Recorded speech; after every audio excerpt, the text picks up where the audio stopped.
kelas atau kesepakatan kelas. Nah, sekarang coba saya mau bertanya kepada anak-anak semuanya, kenapa kok harus keyakinan bukan peraturan? Kenapa harus keyakinan kelas bukan peraturan kelas? Ada yang tahu? Boten? Coba sekarang kita cermati bersama-sama. Ada salah satu peraturan itu yang mengatakan begini: orang mengendarai sepeda motor itu harus menggunakan helm. Itu ada sebuah peraturan, ya kan? Ada lagi satu lagi. Waktu COVID kemarin, peraturan mengatakan setiap orang harus memakai masker. Nah, sekarang coba kita cermati bersama-sama. Mungkin nggak semua orang yang berkendara itu memakai helm? Ya kan? Mungkin nggak waktu COVID kemarin semua orang itu memakai masker? Nah, itu ada sebuah peraturan. Jadi orang itu akan ada yang melanggar peraturan. Tapi kalau keyakinan itu orang pasti akan melaksanakannya. Itulah perbedaannya. Jadi sekarang mari kita buat keyakinan kelas bersama-sama. Kita sholat bersama-sama. Tadi saya sudah membagikan potongan kertas kecil, ya kan? Nah, sekarang kita tulis bersama-sama di kertas kecil itu apa yang perlu kita sepakati di kelas ini. Sekarang silakan keluarkan kertas tadi dan tulis.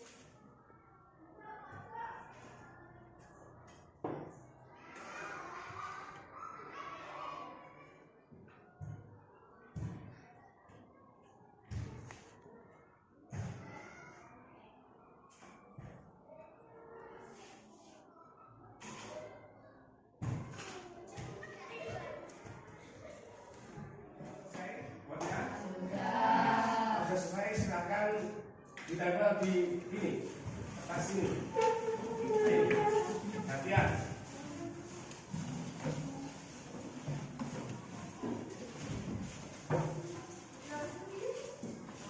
Jadi tadi kita sudah sama-sama bersama kelas. Dan hasilnya ada 4 poin yang kita yakini dan itu disepakati harus kita jalankan bersama di kelas ini. Yang pertama adalah saling tolong menolong, kedua disiplin, ketiga itu budaya 5S, senyum, sapa, salam, sopan dan santun. Yang terakhir adalah budaya 5R, ringkas, rapi, resik, rawat dan rajin. Jadi itu sudah menjadi keyakinan kelas 6 ini harus dilakukan dengan sebaik-baiknya, sepenuh hati dan dengan tanggung jawab serta komitmen. Terima kasih.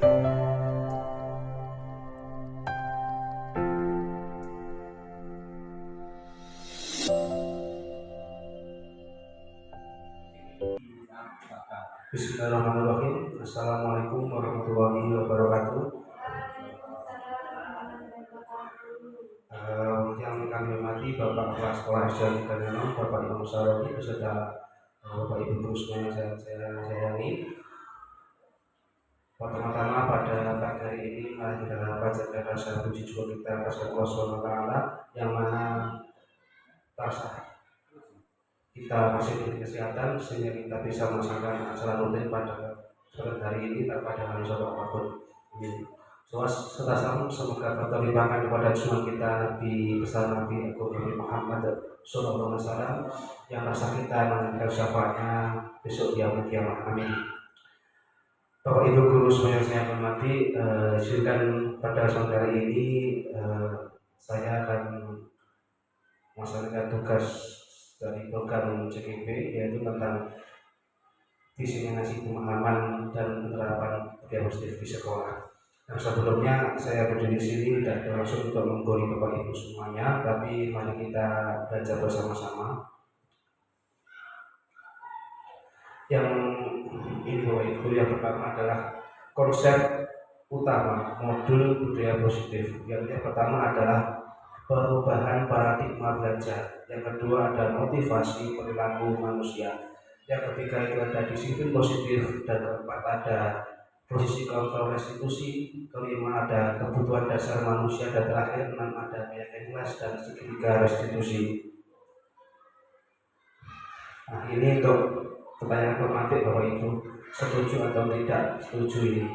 Yang pertama adalah hukuman dapat mendisiplinkan anak, ini yang pertama. Yang kedua adalah memberi penghargaan dapat meningkatkan motivasi belajar anak. Nah, kita mari cermati bersama-sama. Bapak Ibu setuju atau tidak setuju dua kalimat seperti ini? Setuju Mas. Setuju ya? Yang atas nggak setuju. Mari kita belajar bersama-sama. Belakang ada kesimpulannya.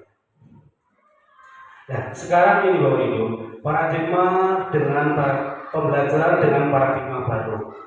Pembelajaran dengan paradigma baru dirancang berdasarkan prinsip pembelajaran yang terdiferensiasi, sehingga setiap siswa itu belajar sesuai dengan kebutuhan dari tahap perkembangannya untuk mewujudkan profil pelajar Pancasila. Jadi kita itu sekarang dituntut untuk menghambar kepada anak. Menghambar artinya bukan arti mutlak, tapi kita melayani siswa itu sesuai dengan apa yang mereka butuhkan, seperti itu Bapak Ibu.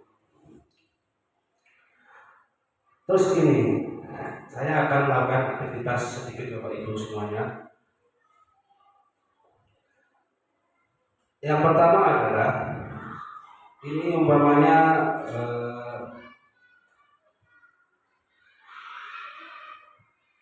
sobeklah secara kertas kecil, tuliskan benda atau sesuatu yang berharga untuk Bapak Ibu semuanya.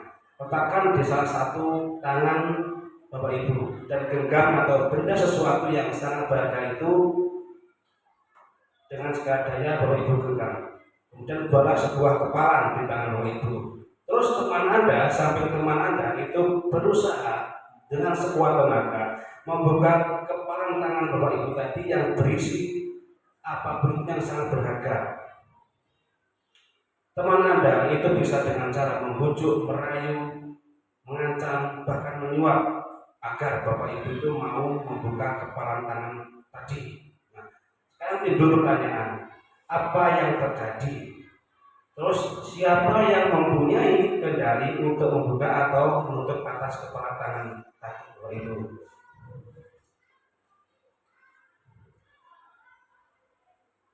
Terus dulu. Yang terjadi Pak, yang terjadi kepala tangan berusaha tidak terbuka. Yang kedua, yang menentukan atau mempunyai kendali untuk membuka adalah diri sendiri. Oh iya, benar sekali. Jadi ini ya betul. Kita fokus ke tulisan yang warna biru yang paling bawah. Jadi kita sendiri yang memegang kontrol atas kepala tangan kita. Apakah kita membuka atau menutup kepala tangan kita? Itu tergantung pada diri kita masing-masing sesuai dengan kebutuhan dasar kita saat itu. Yang selanjutnya Bapak Ibu, ini ada disiplin positif. Biasanya kita itu menggunakan kata disiplin itu dengan sebuah peraturan Bapak Ibu. Nah, kata disiplin itu juga sering dihubungkan dengan hukuman. Padahal itu sungguh sangat berbeda sama sekali. Karena belajar tentang disiplin positif tidak harus dengan memberi hukuman. Justru itu adalah salah satu cara alternatif dan bila perlu tidak digunakan sama sekali. Dalam budaya kita, makna disiplin itu dimaknai menjadi sesuatu yang dilakukan seseorang kepada orang lain untuk mendapat kepatuhan. Kita cenderung menghubungkan kata disiplin dengan ketidaknyamanan. Sebagai pendidik, tujuan kita adalah menciptakan anak-anak yang memiliki disiplin diri sehingga mereka bisa berperilaku dengan mengacu pada nilai-nilai kebijakan universal dan memiliki motivasi intrinsik atau motivasi yang tumbuh dari dalam diri siswa kita, bukan ekstrinsik atau dorongan dari luar.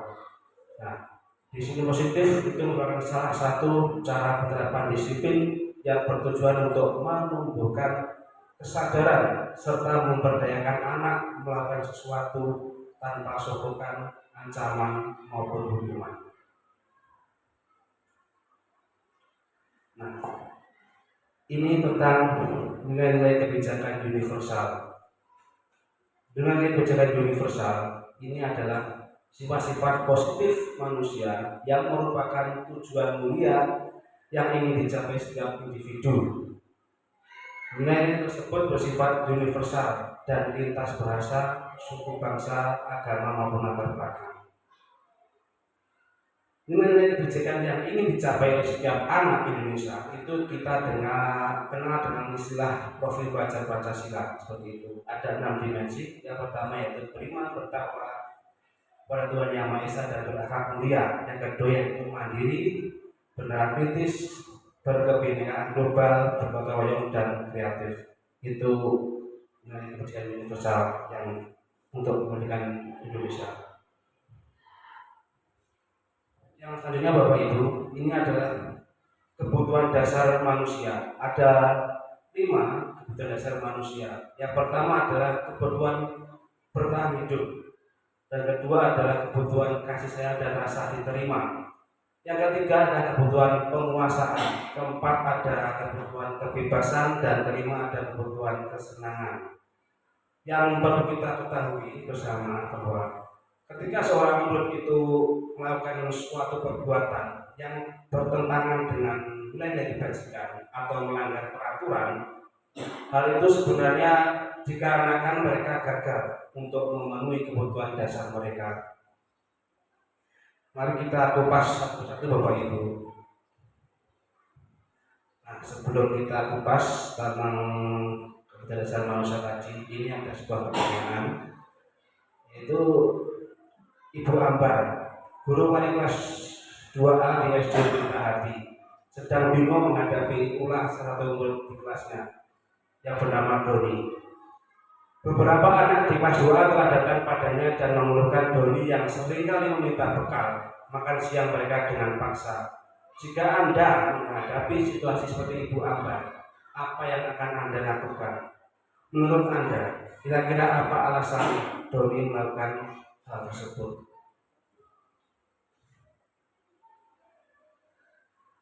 Yang pertama adalah kebutuhan bertahan hidup. Kebutuhan bertahan hidup ini atau survival ini adalah kebutuhan yang bersifat fisiologis untuk bertahan hidup, misalnya kesehatan, rumah, dan makanan.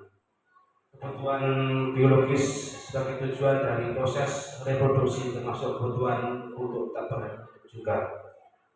Terus komponen psikologis pada kebutuhan ini meliputi kebutuhan akan perasaan aman. Jadi kalau kita melihat dalam kasus tadi, di beberapa materi tadi, dalam kasus Doni di atas, apabila jawaban Doni itu ketika ditanya oleh Ibu Ambar adalah karena ia lapar dan orang tuanya tidak membawakannya bekal makan siang, maka kebutuhan dasar yang sedang berusaha dipenuhi oleh Doni adalah kebutuhan untuk bertahan hidup.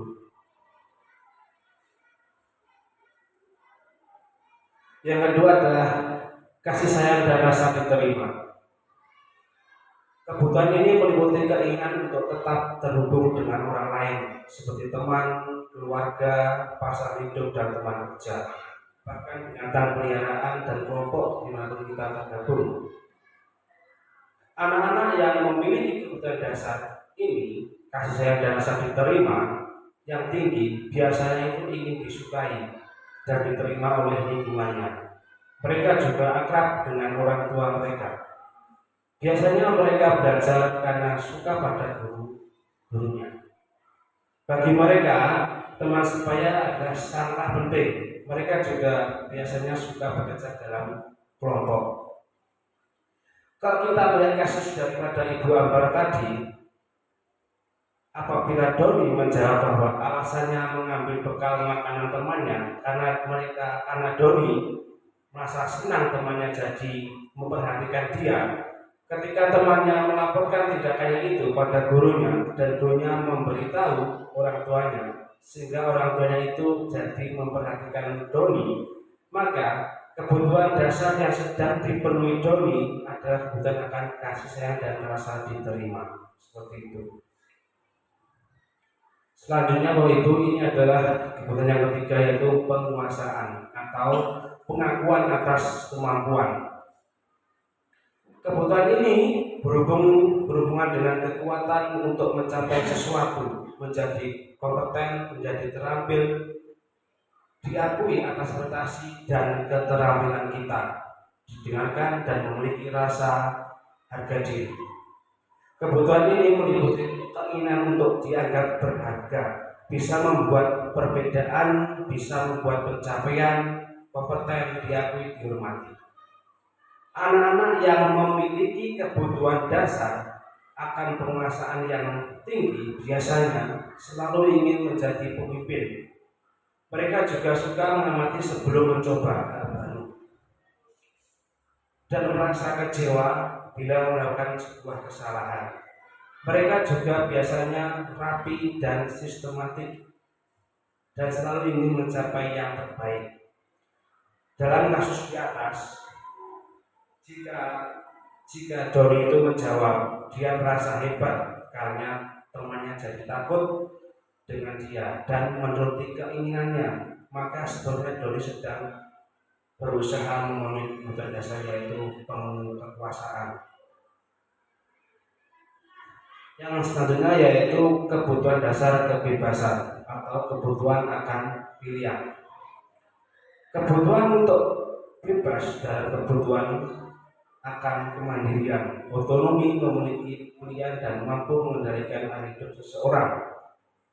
Anak-anak dengan kebutuhan kebebasan yang tinggi menginginkan pilihan. Mereka perlu banyak bergerak, suka mencoba-coba, tidak terlalu terpengaruh orang lain, dan senang mencoba hal baru dan menarik. Bila jawaban Doni dalam kasus di atas bahwa dia merasa bosan dengan bekal makanan yang dibawakan ibunya dari rumah karena ibunya selalu membawakan bekal yang sama, oleh karena itu dia ingin mencoba makanan tanaman yang beraneka ragam, maka Doni sedang berusaha memenuhi kebutuhan akan kebebasannya.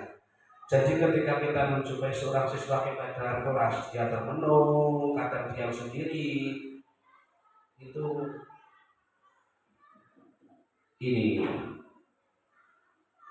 siswa kita ini berdasarkan belum mencapai yang kebebasan.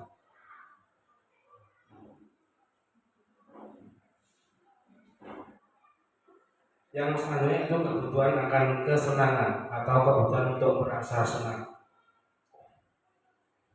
Kebutuhan akan kesenangan adalah kebutuhan untuk mencari kesenangan, bermain dan tertawa. Anak-anak dengan kebutuhan dasar kesenangan yang tinggi biasanya itu ingin menikmati apa yang dilakukan. Mereka juga bisa berkonsentrasi tinggi saat mengerjakan hal yang disenangi. Mereka juga suka permainan dan suka mengoleksi barang, suka bergurau, suka melucu dan juga menggemaskan. Bahkan saat mereka bertingkah laku buruk, mereka masih terlihat lucu. Ini kadang kita jumpai di siswa kita Bapak Ibu seperti ini. Dalam kasus di atas, bila Doni menjawab bahwa ia melakukan karena iseng saja dan ia menikmati ekspresi wajah teman-temannya yang kesal karena diambil makanannya dan menurut dia ekspresi teman-temannya itu lucu, maka berarti Doni sedang berusaha memenuhi kebutuhan akan kesenangan. Nah, sekarang kita ada kegiatan sedikit Bapak Ibu. Mari kita berefleksi bersama-sama. Tadi saya sudah memberikan selembar kertas dan coba sekarang Bapak Ibu ini isi tabel ini sesuai dengan yang Bapak Ibu rasakan. 1, 3, dan 5. Cuma itu angkanya. Silahkan tulis di kertas tadi yang saya bagian tadi.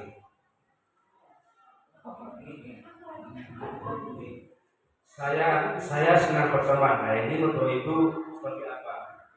Kalau tidak benar itu nilainya 1. Kalau kadang-kadang nilainya 3. Kalau sangat benar itu nilainya adalah 5. Nomor 1 berapa, 2 berapa, sampai nomor 10 Bapak Ibu. Berarti kalau misalkan saya sedang berteman itu sesuai dengan kriteria saya menuliskan angka 5. Iya, seperti itu. Terima kasih. Ya.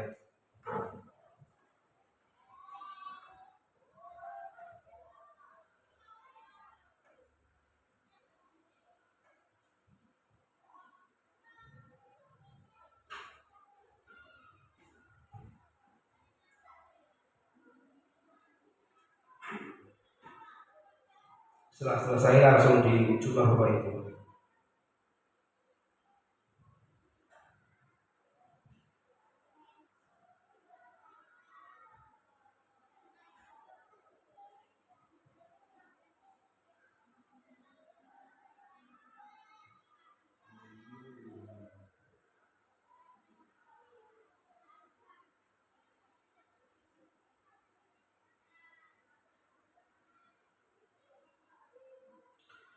Ini nanti ada 40 soal.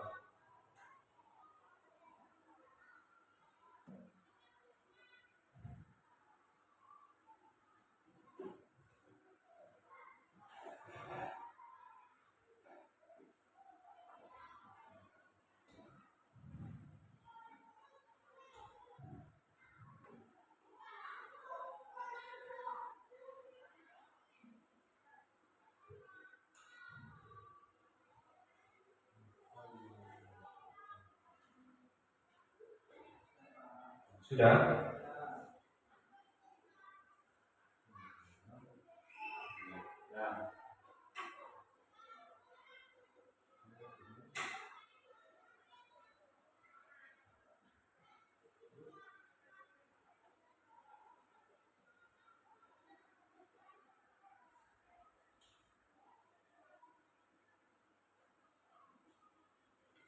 Ini yang kedua Bapak Ibu, nomor 11 sampai nomor 20. Ini dikelompokkan.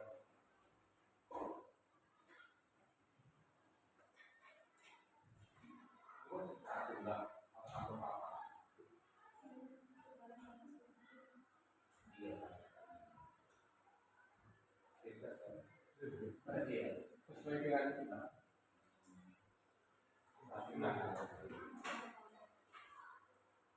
Jadi diwaca ini gimana Pak? Bacakan. Nomor Nomor 11, saya tidak suka membuat kesalahan. Nomor 12, saya suka melihat orang lain sebelum saya mencoba hal baru. 13, saya tidak suka perubahan. Yang ke-14, saya ingin ruang kerja atau meja kerja saya rapi.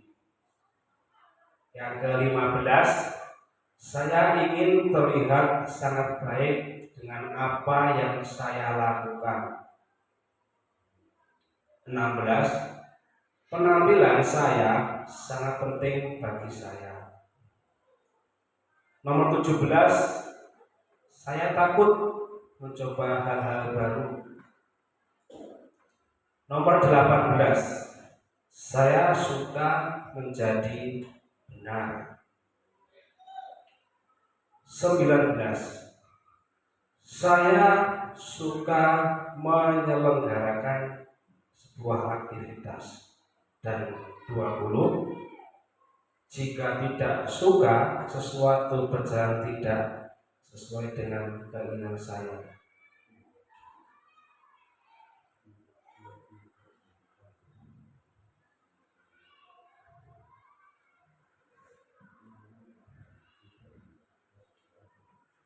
Di kelompok yang bagian 2 ini juga langsung dicoba.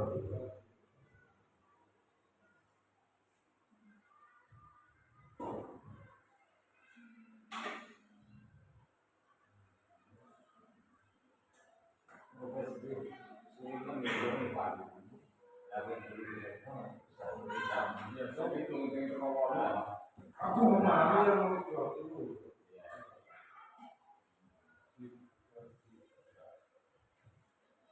Jika cita-cita sesuatu berjalan tidak sesuai keinginan saya. Suka, tapi jika itu saya.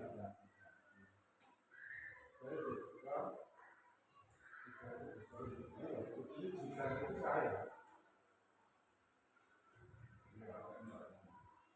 Ini ya. Iya, jika itu. Kalau kita namanya berhasil. Sudah Bapak Ibu?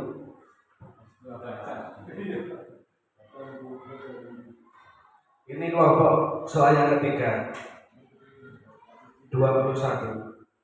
Saya suka memiliki sebuah pilihan. 22. Saya adalah orang yang aktif. 23. Duduk di sekolah adalah hal yang sulit untuk saya. 24. Saya tidak suka membaca dalam jangka waktu yang lama. 25. Saya senang mencoba hal-hal baru. 26.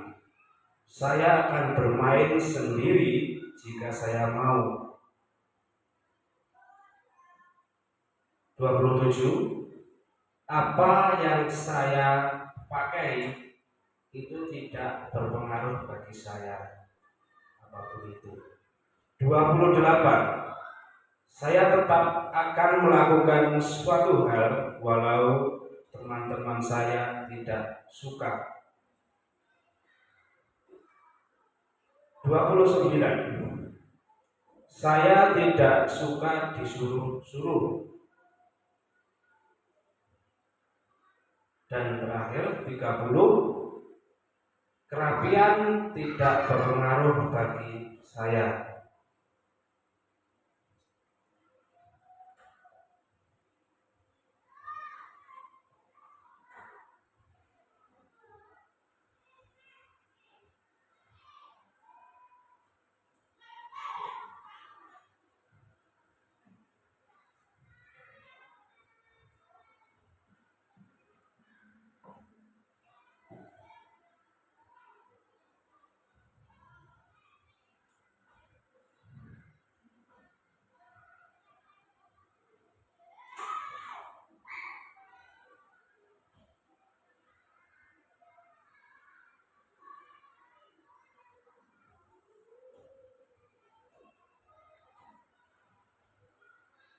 Ini adalah soal yang kelompok yang keempat, yaitu soal terakhir.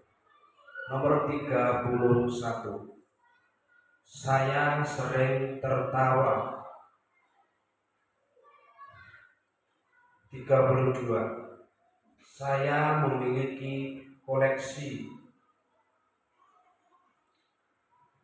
33. Saya senang memberitahu lelucon.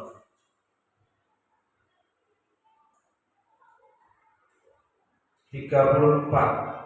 Saya senang membuat orang lain tertawa.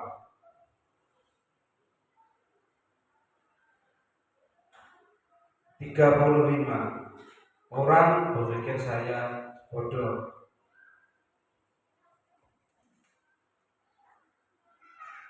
36. Saya suka bermain macam-macam permainan. 37. Menurut saya ada banyak hal yang lucu.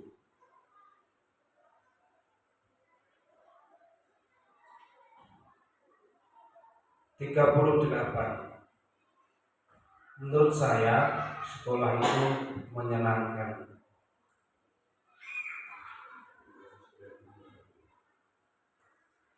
39. Saya suka bernyanyi atau menari saat musik bermain. Dan terakhir 40. orang pikir saya lucu.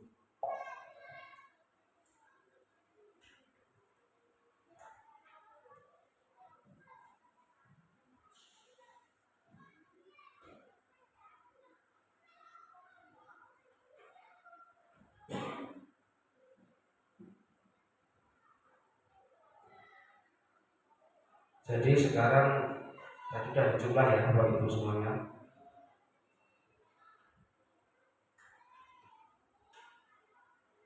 Untuk usul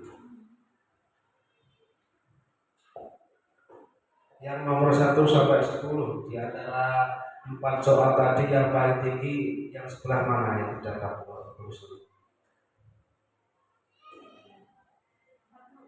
Yang soal 1 sampai 40. Yang kedua ada di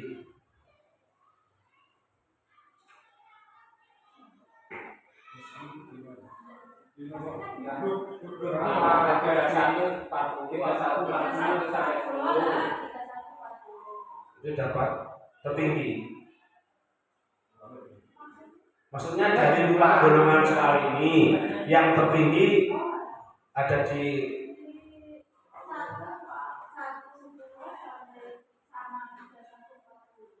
berarti 2. Yang nilai kedua, tertinggi kedua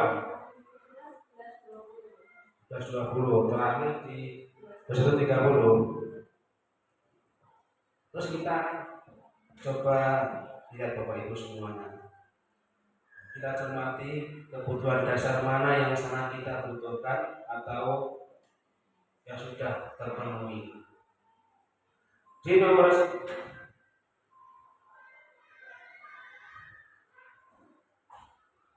1 sampai 10 ini Bapak Ibu. Ini adalah kebutuhan dasar kasih sayang dan rasa diterima. Yang soal 11 sampai 20 ini adalah kebutuhan dasar penguasaan. 21 sampai 30 ini adalah kebutuhan dasar kebebasan. Dan terakhir 31 sampai 40 ini ada kebutuhan dasar kesenangan. Jadi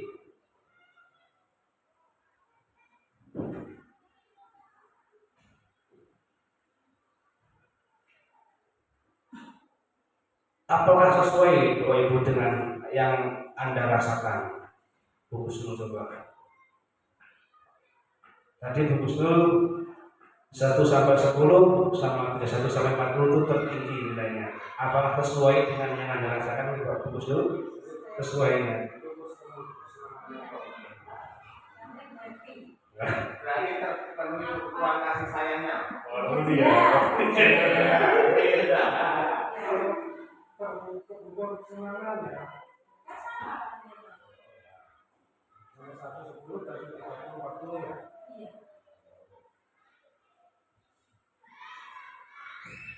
Kita ke materi berikutnya Bapak Ibu, yaitu tentang motivasi perilaku manusia. Motivasi merupakan dorongan yang timbul pada diri seseorang secara sadar maupun tidak sadar untuk melakukan suatu tindakan dengan tujuan tertentu. Nah, ini ada 3 Bapak Ibu yang mendasari motivasi perilaku manusia. Yang pertama adalah itu menghindari ketidaknyamanan dan hukuman. Jadi murid itu melakukan sebuah disiplin diri karena dia itu takut dapat hukuman.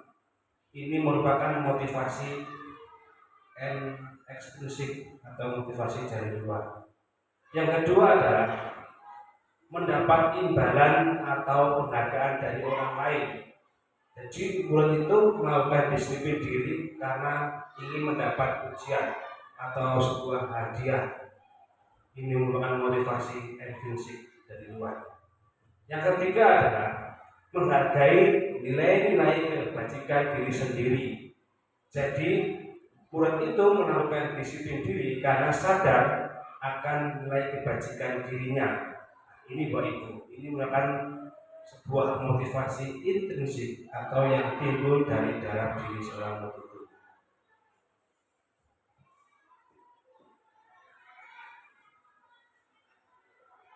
Konsep disiplin dengan identitas gagal ini ada dua. Yang pertama adalah hukuman. Hukuman itu sangat menyakitkan Bapak Ibu. Jadi kadang siswa yang dihukum itu yang ini, hukuman itu menyakitkan. Di samping itu tidak nyaman. Orang yang dihukum itu merasa tidak nyaman. Yang ketiga, murid menjadi takut. Yang keempat adalah memaksa. Jadi hukuman itu sifatnya memaksa. Yang keempat, murid menyembunyikan kesalahannya. Jadi siswa itu kadang melakukan melanggar peraturan atau melakukan sebuah kesalahan karena siswa itu takut akan hukuman. Jadi dia kadang menyembunyikan kesalahannya seperti itu. Yang terakhir adalah menjadi rendah diri atau minder seperti itu. Ini adalah konsep gagal daripada hukuman. Yang kedua adalah penghargaan. Penghargaan itu tidak efektif. Yang kedua, penghargaan itu bisa merusak hubungan atau sikap iri. Jadi ada kalanya orang yang mendapat penghargaan sama tidak, itu menimbulkan sikap iri. Yang ketiga adalah mematikan kreativitas. Jadi kreativitas siswa itu akan berbeda dengan adanya penghargaan sama tidak. Menghukum dengan sistem ranking. Nah ini sekarang didapat yang kumpulkan ada ranking. Karena ranking itu sifatnya adalah menghukum. Jadi yang tidak mendapat ranking terasa terhukum seperti itu. Yang terakhir adalah merampas hak menghargai dirinya. Sebenarnya dalam diri siswa itu tidak bersetuju masih bisa seperti itu.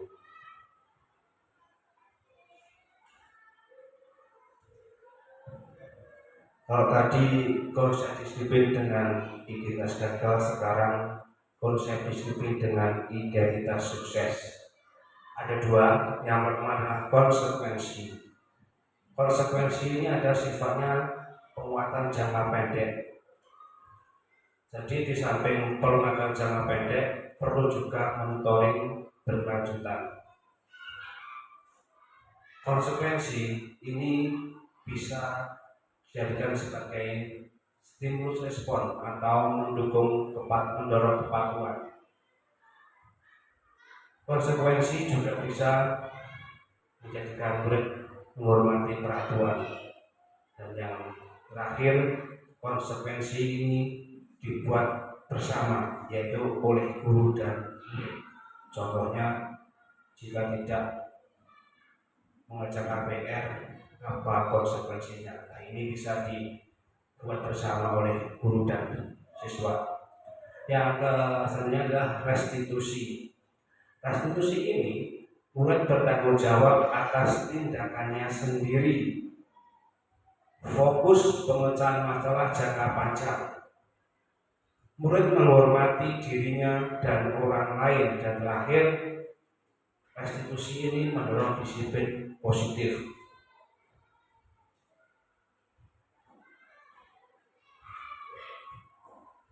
Selanjutnya Bapak Ibu, konsep disiplin pendekatan restitusi. Jadi restitusi adalah sebuah cara menanamkan disiplin positif pada murid. Pengertian restitusi. Restitusi adalah proses menciptakan kondisi bagi murid untuk memperbaiki kesalahan mereka sehingga mereka bisa kembali pada kelompok mereka dengan karakter yang lebih kuat. Ini restitusi.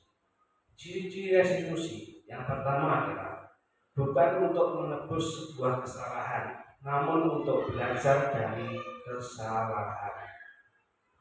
Ciri yang kedua yaitu memperbaiki hubungan. Jadi ketika ada suatu permasalahan, kita selesaikan dengan restitusi, itu bisa memperbaiki sebuah hubungan. Yang ketiga adalah restitusi adalah sebuah tawaran untuk memperbaiki kesalahannya, bukan paksaan. Yang keempat, menuntun untuk melihat ke dalam diri. Selanjutnya yaitu mencari kebutuhan dasar yang mendasari atas tindakan. Dan selanjutnya fokus pada karakter, bukan tindakan. Terakhir, restitusi itu menguatkan dan fokus pada solusi.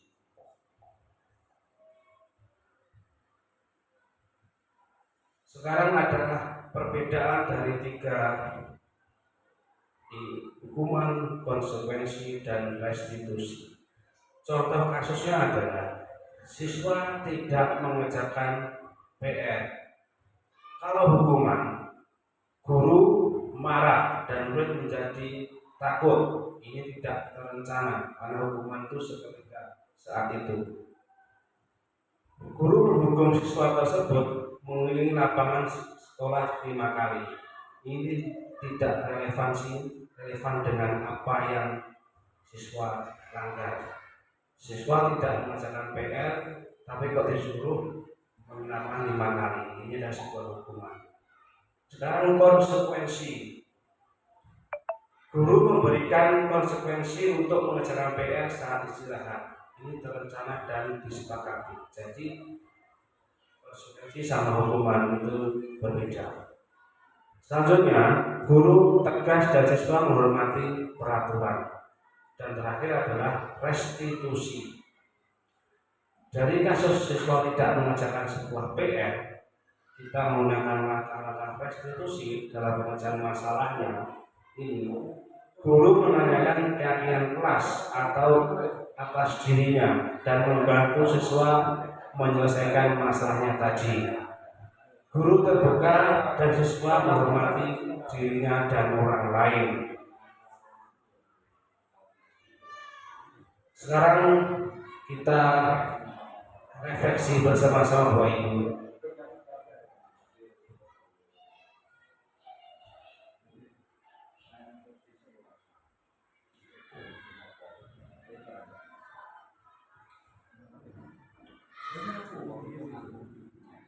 Kelihatan dari belakang.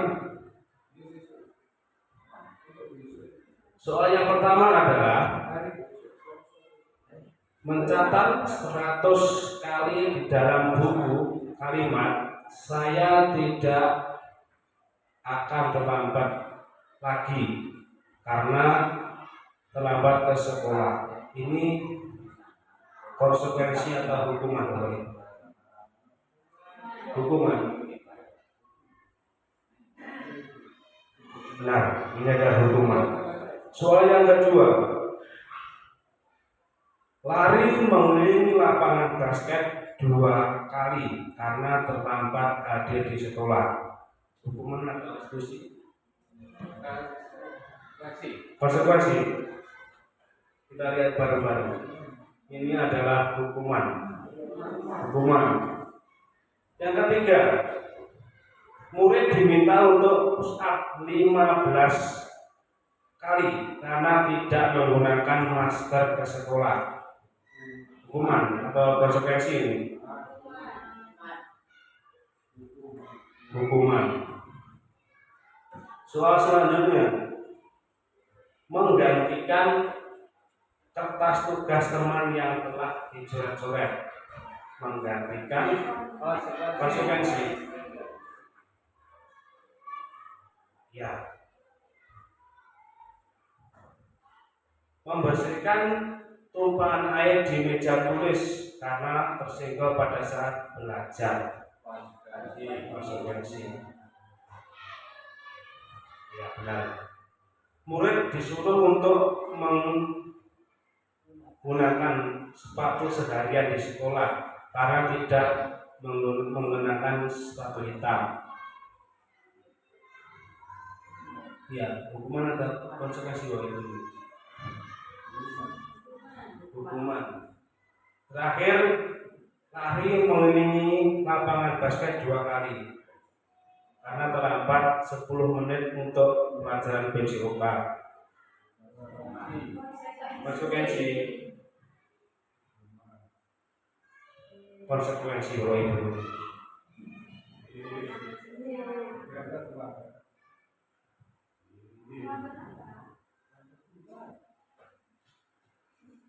Sekarang kita ke selanjutnya Bapak Ibu.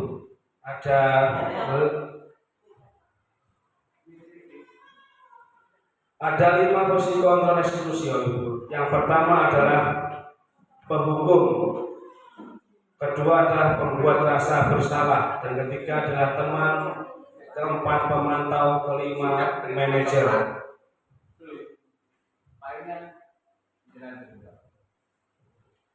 Yang pertama adalah penghukum Bapak Ibu. Seorang penghukum itu bisa menggunakan hukuman fisik maupun verbal.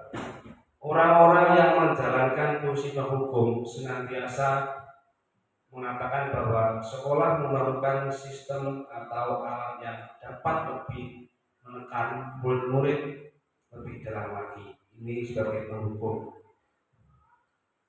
Yang kedua adalah sebagai pembuat rasa bersalah. Pada posisi ini biasanya guru akan bersuara lebih lembut. Pembuat rasa bersalah akan menggunakan keheningan yang membuat orang lain merasa tidak nyaman, bersalah atau rendah diri. Dan posisi yang ketiga adalah sebagai teman. Guru pada posisi ini tidak akan menyakiti murid, namun akan tetap berupaya mengontrol murid melalui persuasi. Posisi teman pada guru bisa negatif ataupun positif. Positif di sini berupa hubungan baik yang terjalin antara guru dan murid. Guru di posisi teman menggunakan hubungan baik dan humor untuk mempengaruhi seseorang. Yang keempat adalah sebagai pemantau. Memantau berarti mengawasi. Pada saat kita mengawasi, kita bertanggung jawab atas perilaku orang-orang yang kita awasi. Posisi pemantau berdasarkan pada peraturan-peraturan dan konsekuensi. Dengan menggunakan sanksi atau konsekuensi, kita dapat memisahkan hubungan pribadi kita dengan murid sebagai seseorang yang menjalankan posisi pemantau ini. Dan terakhir adalah posisi manajer. Manajer adalah posisi di mana guru berbuat sesuatu bersama dengan murid, mempersilahkan murid mempertanggungjawabkan perilakunya, mendukung murid agar dapat menemukan solusi atas permasalahannya sendiri. Ini adalah contoh daripada 5 posisi kontrol restitusi. Dengan kasus siswa tidak memakai atribut lekat saat upacara.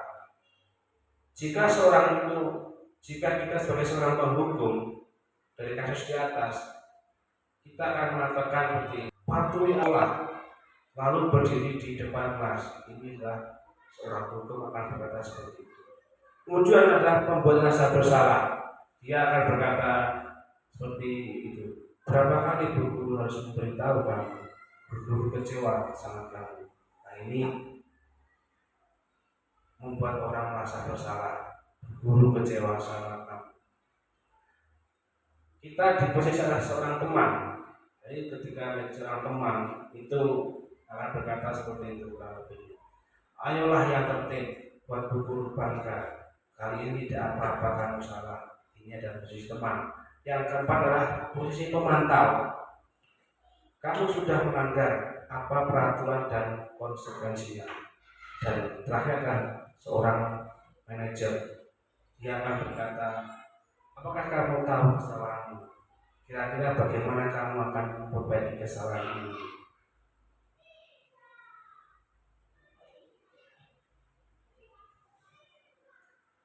Selanjutnya adalah keyakinan kelas. Jadi di sini ada sebuah pertanyaan. Mengapa keyakinan kelas? Mengapa kok tidak peraturan kelas saja? Ada yang bisa? Mengapa kok keyakinan kelas tidak peraturan kelas saja? Kita cermati dari pertanyaan di bawah itu, Bapak Ibu, dua pertanyaan. Mengapa kita memiliki peraturan tentang penggunaan helm pada saat mengendarai kendaraan roda 2 atau motor? Jawabannya Bapak Ibu, kenapa kita harus pakai helm? Untuk keselamatan. Untuk keselamatan, untuk keamanan. Soal yang kedua adalah mengapa kita memiliki peraturan waktu COVID kemarin tentang penggunaan masker dan mencuci tangan setiap saat. Untuk apa Bapak Ibu? Untuk kesehatan. Untuk kesehatan. Tentunya ini jika kita ini menganggap sebuah peraturan, mungkin tidak semuanya itu akan memakai helm atau memakai masker. Tidak mungkin ya. Tapi kalau itu sudah menjadi keyakinan atas diri kita sendiri bahwa memakai helm adalah merupakan sebagai keamanan atau keselamatan, dan memakai masker atau cuci tangan itu adalah untuk menjaga kesehatan. Jika itu sudah yakin pada diri kita sendiri, kita akan tetap melaksanakan. Itulah mengapa pentingnya keyakinan kelas, bukan peraturan kelas.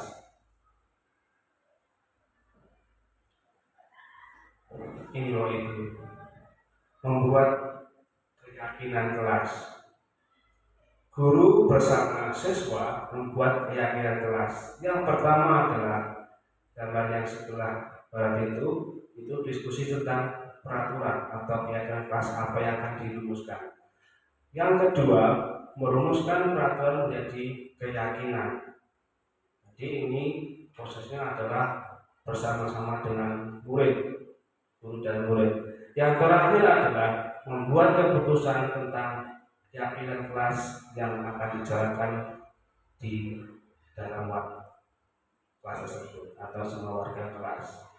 Saya pernah membuat ini contohnya, bagaimana saling menolong, disiplin seperti itu.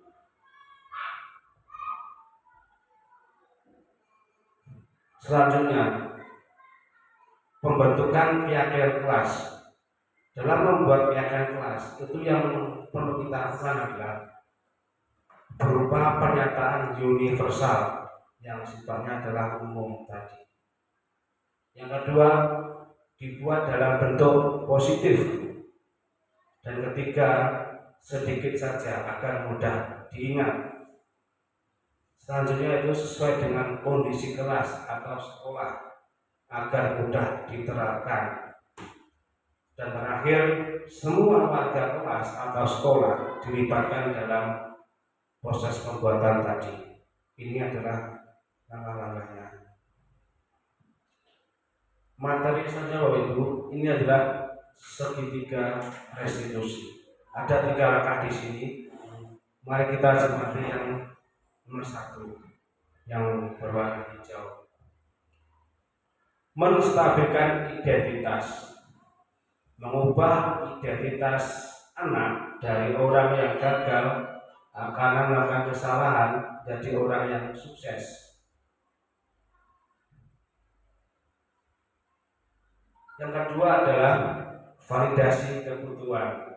Jadi kalau kita memahami kebutuhan dasar apa yang mendasari sebuah tindakan tadi, kita akan bisa menemukan cara-cara paling efektif untuk memenuhi kebutuhan tersebut.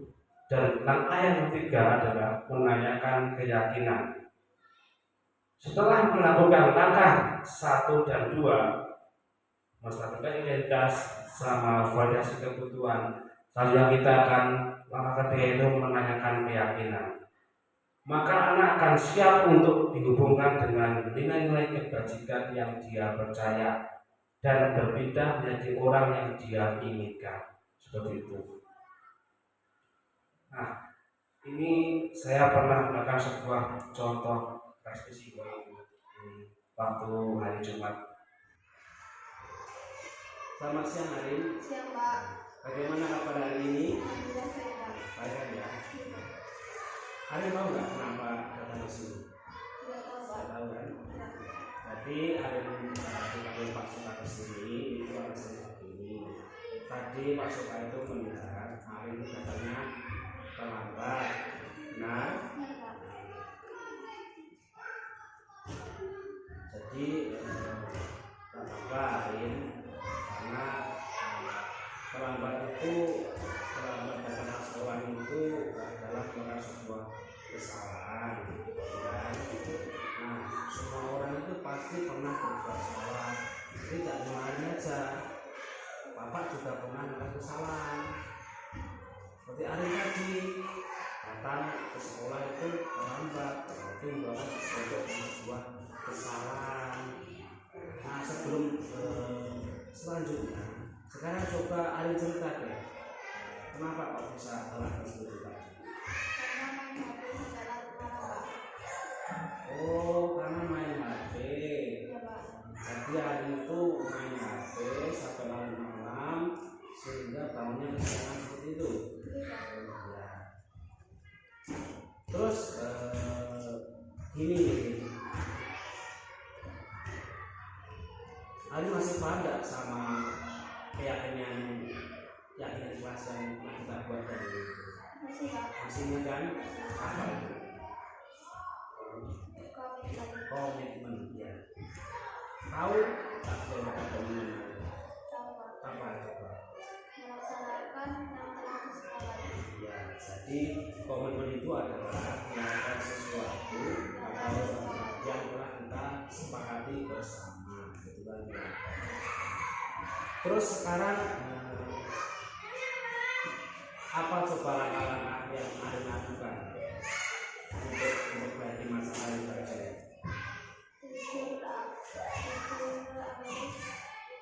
Tidur lebih awal, tidak main HP sampai larut malam.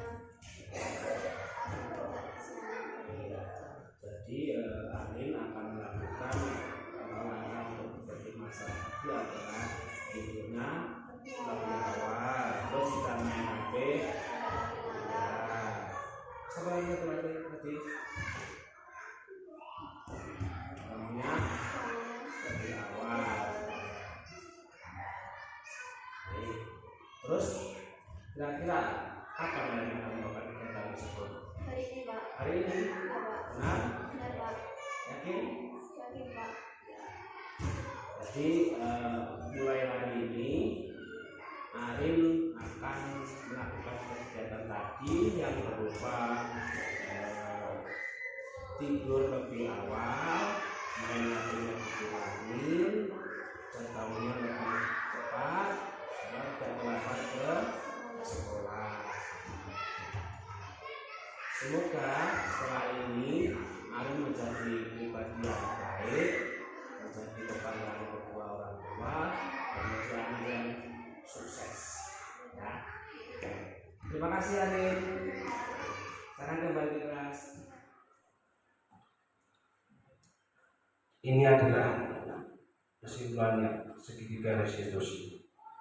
Dalam penerapan program disiplin positif, hendaknya guru memiliki standar kepribadian, profesional dan sosial yang baik, di mana guru mampu berefleksi pada posisi kontrolnya saat ini.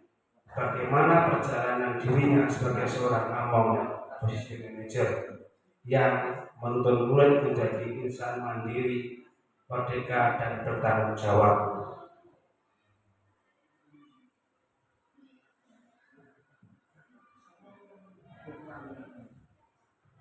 Jadi Bapak Ibu,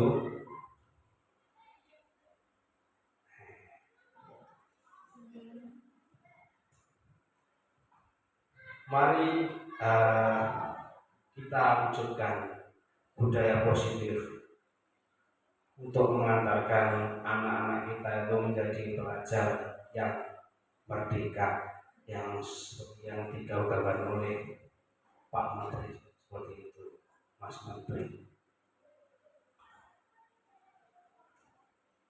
Terima kasih. Salam dan bahagia. Ini materi yang bisa saya sampaikan yang kita pelajari pada pagi hari ini. Dan sekarang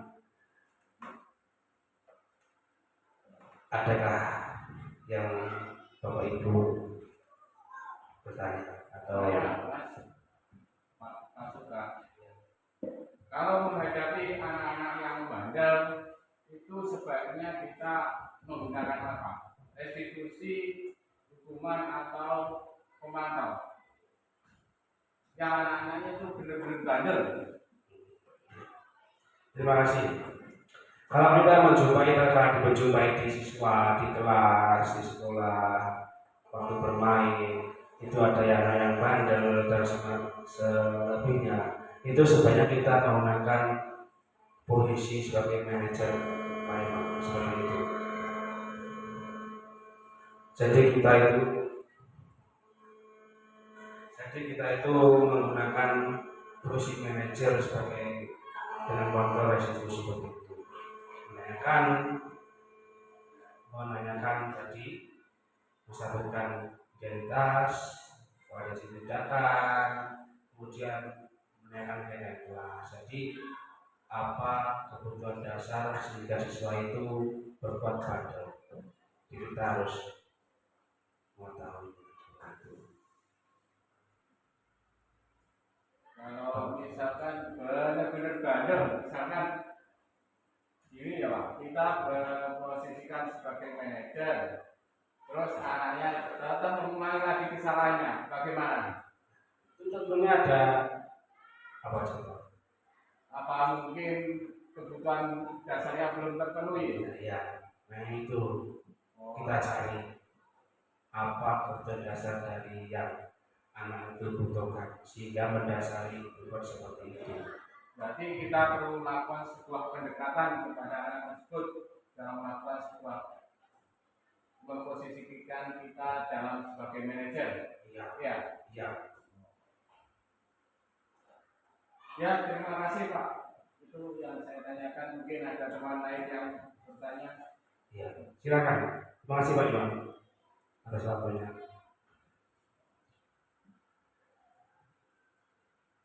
Ada lagi Bapak Ibu?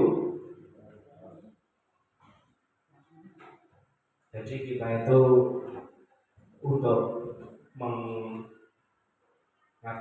ada siswa kita itu yang bermasalah, kita itu sebanyak lebih banyak itu menggunakan kontrol posisi sebagai seorang manajer, yaitu restitusi seperti itu. Jadi anak itu akan akan kembali kepada kelompoknya itu lebih kuat lagi, tidak merasa minder meskipun dia melakukan sebuah kesalahan, dan dia akan melakukan budaya positif karena itu timbul dari dalam dirinya. Jadi terima kasih untuk kesempatan pagi hari ini. Tentunya saya banyak kekurangan. Akhirul kalam, wassalamualaikum warahmatullahi wabarakatuh.